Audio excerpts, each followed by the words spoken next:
Cet épisode commence avec O'Hoor, qui braque une arme sur Diemal. Face à la menace, ce dernier finit par se ressaisir et remet son arme à Démir. Sans perdre de temps, Démir et O'Hoor prennent la fuite à travers la forêt, laissant un Diemal furieux et déçu de les avoir encore une fois manqués. Le lendemain matin, après une nuit passée à réfléchir à leur situation, Démir et O'Hoor se rendent dans un petit marché pour acheter du lait. Pendant ce temps, à l'orphelinat, la maîtresse accompagne Oiku et quelques autres enfants pour un déplacement en bus.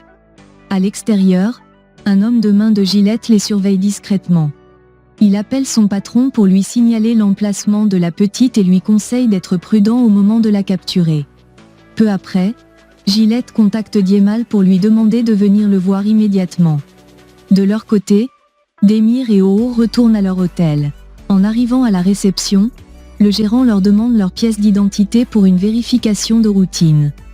Pris au dépourvu, ils essaient de le convaincre qu'ils se sont déjà identifiés à leur arrivée, mais le réceptionniste insiste. O'Hoor, ne voyant pas d'autre solution, finit par assommer l'homme d'un coup sur la tête lorsque celui-ci menace d'appeler la police. Pendant ce temps, à l'école d'Oiku, la petite salue la mère d'Ilaïda, mais cette dernière est visiblement contrariée par sa présence.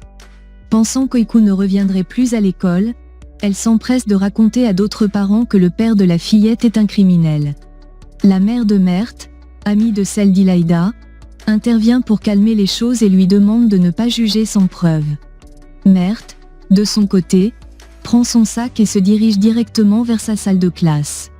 Peu de temps après, un homme envoyé par Gillette se gare discrètement devant l'école pour observer les enfants. Pendant ce temps, Démir et O'Hoor préparent leur prochain stratagème. Ils achètent de nouveaux déguisements, cette fois en se faisant passer pour des grands-pères avec des fausses barbes blanches et des cannes. De son côté, Jandan, qui travaille dans sa clinique, reçoit une visite de Mura. Après avoir fini avec un patient, elle lui propose un café. Alors qu'ils discutent, elle lui avoue qu'elle est nerveuse à l'idée de se marier avec lui pour adopter Oiku, mais il la rassure et lui affirme qu'elle prend la bonne décision. De leur côté, Démir et O'Hoor arrivent dans un autre hôtel. Ils prétendent avoir perdu leur pièce d'identité et se mettent à se disputer pour détourner l'attention du réceptionniste.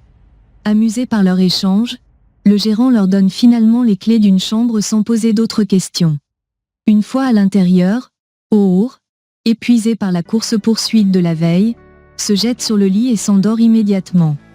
Démir, lui, reste éveillé et commence à réfléchir à un nouveau plan.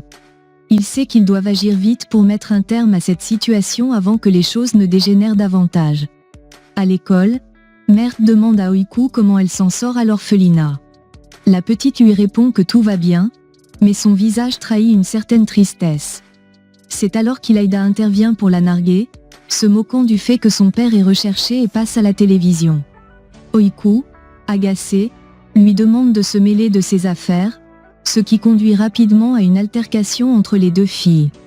Sevgi, leur maîtresse, intervient pour les séparer et emmène Oiku à l'extérieur pour discuter. Une fois seule, Sevgi réconforte la petite en lui disant de ne pas perdre espoir et lui assure qu'elle croit en l'innocence de Démir et d'O'Hoor. Elle lui rappelle qu'elle peut toujours venir lui parler si elle en ressent le besoin et la prend dans ses bras pour lui apporter un peu de chaleur humaine.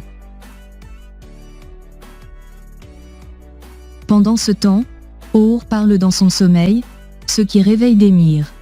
Ce dernier secoue son ami pour le sortir de son cauchemar et lui annonce qu'il a une nouvelle idée: déposer les pierres précieuses volées dans la maison de Diemal et appeler la police.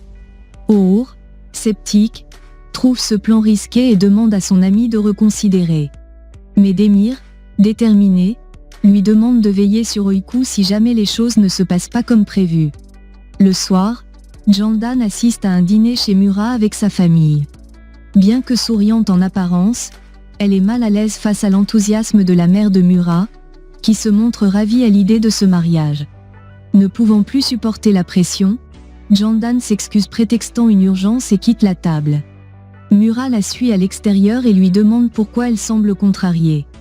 Jandan lui reproche de ne pas l'avoir prévenu que ses parents seraient présents. Mura s'excuse en disant qu'il pensait bien faire. Elle lui souhaite une bonne soirée et s'éloigne sans un mot de plus. De son côté, Oiku, seule dans sa chambre, écrit une lettre dans laquelle elle exprime sa tristesse et son désir de revoir son père.